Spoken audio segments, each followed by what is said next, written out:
ഞാൻ നടത്തിയ രാഷ്ട്രീയ പ്രവർത്തനം അത് പൊതുവിൽ കേരളത്തിൽ അറിയാവുന്നൊരു കാര്യമാണ്. അത് സുതാര്യമായ ഒന്നാണ്, കളങ്കരഹിതമായ ഒന്നാണ്. അതുകൊണ്ടാണ് കളങ്കിതനാക്കാനുള്ള ശ്രമങ്ങളൊക്കെ നടക്കുമ്പോൾ ഞാൻ ശാന്തമായി അതിനോട് പ്രതികരിച്ചിട്ടുണ്ട്. ഒന്നും എന്നെ ബാധിക്കാതിരുന്നിട്ടില്ല. ആ ഘട്ടത്തിലൊക്കെ പലതും ഞാൻ നേരത്തെ പറഞ്ഞതുപോലെ ഉള്ളാലെ ചിരിച്ചുകൊണ്ട് കേട്ടു നിന്നിട്ടുള്ളൂ. ഇതായിരുന്നു എൻ്റെ ഒരു രീതി. ഈ കഴിഞ്ഞ 10 വർഷത്തോളമായി കേരളത്തിൻ്റെ മുഖ്യമന്ത്രി സ്ഥാനത്ത് ഞാൻ ഇരിക്കുകയാണ്. ഈ പ്രവർത്തനത്തിൽ തീർത്തും അഭിമാനിക്കാൻ വക നൽകുന്ന ഒട്ടേറെ കാര്യങ്ങൾ എനിക്കുണ്ട്. കാരണം നമ്മുടെ സംസ്ഥാനത്തിൻ്റെ കാര്യങ്ങൾ നല്ലതുപോലെ മനസ്സിലാക്കിക്കൊണ്ടിരിക്കുന്നവരാണല്ലോ നിങ്ങളെല്ലാവരും. നിങ്ങൾ ചിലപ്പോൾ ചില താല്പര്യങ്ങളുടെ മേലെ എന്തൊക്കെ പറഞ്ഞാലും നാട്ടിൽ എന്തൊക്കെ സംഭവിക്കുന്നു എന്ന കാര്യങ്ങൾ കൃത്യമായി മനസ്സിലാക്കാൻ കഴിയുന്നവരാണല്ലോ. രാജ്യത്ത് നടക്കുന്ന കാര്യങ്ങൾ നിങ്ങൾക്കറിയാം. രാജ്യത്ത് മറ്റെവിടെ എന്ത് നടക്കുന്നുള്ളതിലേക്ക് ഞാൻ പോകുന്നില്ല. പക്ഷേ നമ്മുടെ ഇവിടെ ഏതെങ്കിലും കാര്യങ്ങൾ നടപ്പാകുന്നതിന് ഒരു പദ്ധതി വരുന്നു. ആ പദ്ധതിയുടെ കോൺട്രാക്റ്റ് കൊടുക്കുന്നു. നിങ്ങൾ കേട്ടിട്ടുണ്ടാവും, ചിലയിടത്ത് അതിനൊക്കെ കൃത്യമായ വിഹിതമുണ്ട്. ഇത്ര ശതമാനം കൊടുക്കണം എന്നുള്ള കണക്കുണ്ട്. അങ്ങനൊരു കണക്ക് കേരളത്തിലുണ്ടോ? ആർക്കും യഥാർത്ഥത്തിൽ മത്സരത്തിലൂടെ പദ്ധതി ലഭിച്ചാൽ അവർ ചെലവഴിക്കേണ്ട പണം മുഴുവൻ അവിടെ ചെലവഴിക്കാമല്ലോ. മറ്റെവിടെയും ആ പണം കൊടുക്കേണ്ടി വരുന്നില്ലല്ലോ. ഇത്തരമൊരവസ്ഥ കേരളത്തിൽ നിലനിൽക്കുന്നു എന്നതിൽ ഞങ്ങൾക്കെല്ലാം അഭിമാനമുണ്ട്. അതിൽ സാധാരണഗതിയിൽ അഭിമാനിക്കുന്ന ഒരാളാണ് ഞാൻ. എന്തുകൊണ്ടാണത്? അഴിമതിയുമായി ബന്ധപ്പെട്ട യാതൊരു കാര്യങ്ങളും അനുവദിക്കില്ല എന്ന നിർബന്ധം കൊണ്ട് തന്നെയാണ്. അതുകൊണ്ട് തന്നെയാണ് ഉന്നത തലങ്ങളിലുള്ള അഴിമതി ഇവിടെ പൂർണ്ണമായി അവസാനിപ്പിക്കാൻ കഴിഞ്ഞത്. അതൊരു വസ്തുതാപരമായ കാര്യമാണല്ലോ. നമ്മൾ രാഷ്ട്രീയ ആവശ്യങ്ങൾക്ക് വേണ്ടി ചില ഏജൻസികളെ കൊണ്ടുവന്ന് ആ ഏജൻസികളിലൂടെ ഇത്തരം കാര്യങ്ങളെ മറ്റൊരു രീതിയിൽ ചിത്രീകരിക്കാൻ ശ്രമിച്ചാൽ അത് നാട്ടിൽ വിലപ്പോകുമെന്നാണോ കരുതുന്നത്? അത്തരം പ്രചരണങ്ങൾ നാട്ടിൽ നല്ല രീതിയിൽ ഉയർത്തിക്കാണിക്കുന്നതിന് നിങ്ങളുടെ സ്ഥാപനങ്ങളെ ചിലതിനെ സ്വാധീനിച്ചാൽ ഇതെല്ലാം അട്ടിമറിക്കാൻ കഴിയുമെന്നാണോ കരുതുന്നത്? അതൊന്നും സംഭവിക്കുന്ന കാര്യമല്ല. ഞാൻ എൻ്റെ പൊതുജീവിതം ഞാൻ നേരത്തെ പറഞ്ഞതുപോലെ കളങ്കരഹിതമായി കൊണ്ടുപോകാനാണ് ശ്രമിച്ചിട്ടുള്ളത്. എനിക്ക് അഭിമാനിക്കാൻ വക നൽകുന്നൊരു കാര്യം എൻ്റെ കുടുംബം പൂർണ്ണമായി അതിനോടൊപ്പം നിന്നു എന്നുള്ളതാണ്. എൻ്റെ മക്കൾ രണ്ടുപേരും അതേ നില സ്വീകരിച്ചു പോയിട്ടുണ്ട്. നിങ്ങളീ പറയുന്ന മകനില്ലേ, നിങ്ങൾ എത്ര പേരാ മകനെ കണ്ടിട്ടുണ്ട് നിനക്കറിയില്ല. അവനെയും കേരളത്തിൻ്റെ മുഖ്യമന്ത്രിയുടെ മകനാണല്ലോ. അധികാരത്തിൻ്റെ ഇടനാഴികളിൽ സഞ്ചരിച്ചു കൊണ്ടിരിക്കുന്ന മുഖ്യമന്ത്രിമാരുടെ മക്കളെ കണ്ടവരായിരിക്കുമല്ലോ നിങ്ങളെല്ലാവരും. എവിടെയെങ്കിലും കണ്ടോ നിങ്ങളവനെ? ഏതെങ്കിലും സ്ഥലത്ത് കണ്ടോ?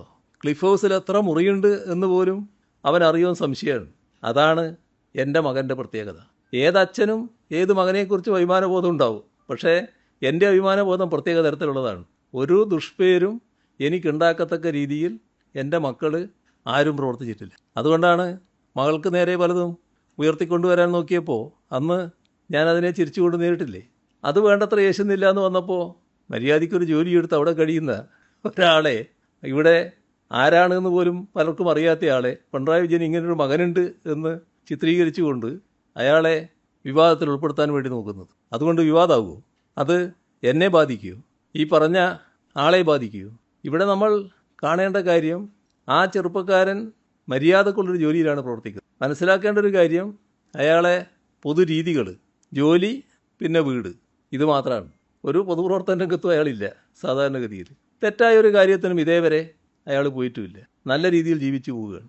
ഒരു ദുഷ്പേരും എനിക്കുണ്ടാക്കിയിട്ടില്ല. മക്കൾ ദുഷ്പേരുണ്ടാക്കുന്ന ഒരുപാട് കാര്യങ്ങൾ നിങ്ങളെല്ലാം ശ്രദ്ധയിലുണ്ടാവുമല്ലോ. ഞാനതിൽ അഭിമാനിക്കുകയാണ്. നല്ല അഭിമാനം എനിക്കുണ്ട്.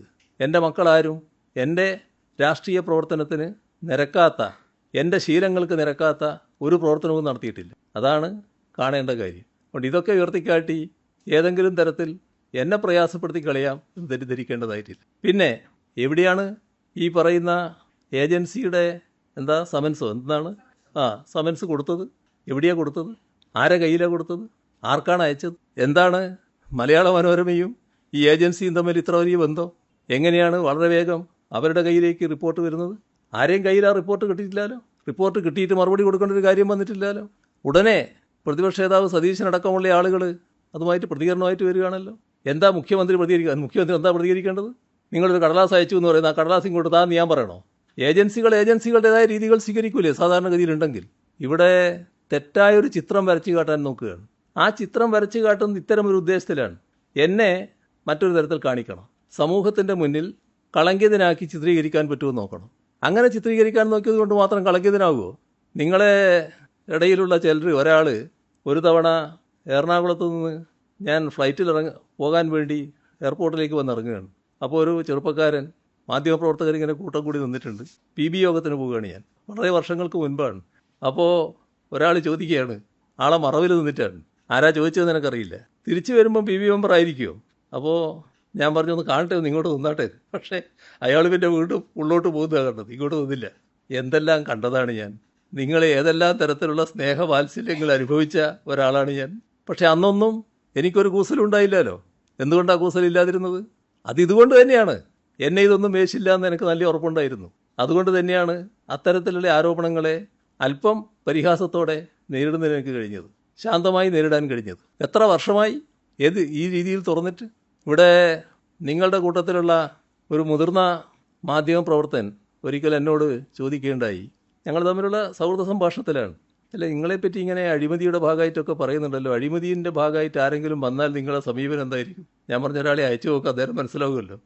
ഒന്ന് അയച്ചു നോക്ക് നിങ്ങൾ ആരെയെങ്കിലും. ആരും വന്നാണ്ടില്ല. ഇതൊക്കെ ശരിയായ രീതിയിൽ നേരിടാൻ ഞങ്ങൾക്കറിയാം എങ്ങനെ നേരിടണം എന്നുള്ളത്. അതുകൊണ്ട് തന്നെ ആവർത്തിച്ച് ഞാൻ വ്യക്തമാക്കാൻ ആഗ്രഹിക്കുകയാണ്, ഒരഴിമതിയും എൻ്റെ ജീവിതത്തിൽ എനിക്കുണ്ടാവില്ല, എൻ്റെ ഭാഗത്തുനിന്നുണ്ടാവില്ല. അത് ഉറപ്പിച്ച് പറയാൻ ഞാൻ ആഗ്രഹിക്കുകയാണ്.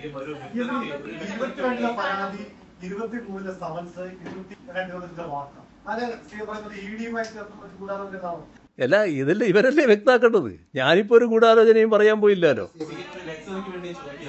ആ, വിലാസത്തിൽ ഒരു സമൻസ് അയക്കും എന്നുള്ളതാണ് വന്നൊരു വിവരം. അപ്പോൾ അത് മുഖ്യമന്ത്രിയുടെ ഔദ്യോഗിക വസതിയാണ്. അപ്പൊ അങ്ങനെ ഒരു സന്ധി വന്നിട്ടുണ്ടോ? വന്നില്ലെങ്കിൽ എൻ്റെ അവിടെ വരണ്ടേ? അതല്ലേ ഞാൻ പറഞ്ഞത്. ഞങ്ങളാരും അത് കണ്ടിട്ടില്ലല്ലോ ഇതുവരെ. അല്ല, എൻ്റെ കയ്യിൽ ഇതുവരെ കിട്ടിയിട്ടില്ല, ഞങ്ങൾ കണ്ടിട്ടില്ല, ഞങ്ങളാരും കണ്ടിട്ടില്ല. ഈ മകൻ അങ്ങനെ ഒരു സാധനം കിട്ടിയതായിട്ട് ഇതുവരെ മകൻ എന്നോട് പറഞ്ഞിട്ടുമില്ല. അതാണ് അതുമായിട്ട് ബന്ധപ്പെട്ട കാര്യം. അതൊക്കെ നിങ്ങളുടെ വാർത്ത കണ്ടപ്പോൾ വാർത്തയെ മുഖവിലക്ക് എടുക്കുമല്ലോ ആരായാലും. ആ വാർത്തയുടെ കാര്യമായിട്ട് പറഞ്ഞ ഒരു പ്രതികരണമായിരിക്കും. ഈ വസ്തുതകളൊക്കെ മനസ്സിലാക്കി പറഞ്ഞൊരു പ്രതികരണമായിരിക്കില്ല. തെരഞ്ഞെടുപ്പ് അടുത്തല്ലോ. എൻ്റെ അടുത്ത് കുറച്ച് നാൾ മുൻപ് ഒരാൾ പറഞ്ഞിരുന്നു, പല വിവരങ്ങളും നമ്മുടെ അടുത്ത് പലരും പറയല്ലോ, ഒരു വലിയ ബോംബ് വരാൻ പോകുന്നുണ്ട് കേട്ടോ, വരട്ടെ അപ്പോൾ കാണാം നമുക്ക് എന്ന് പറഞ്ഞു. പക്ഷെ ഇതൊരു നനഞ്ഞ പടക്കായിപ്പോയി. ഇനി എന്താ അടിയറയിലുള്ളതെന്ന് അറിയില്ല, ഇനിയും ചേർന്നിട്ടുണ്ടാവുമായിരിക്കും, അതപ്പോൾ കാണാം.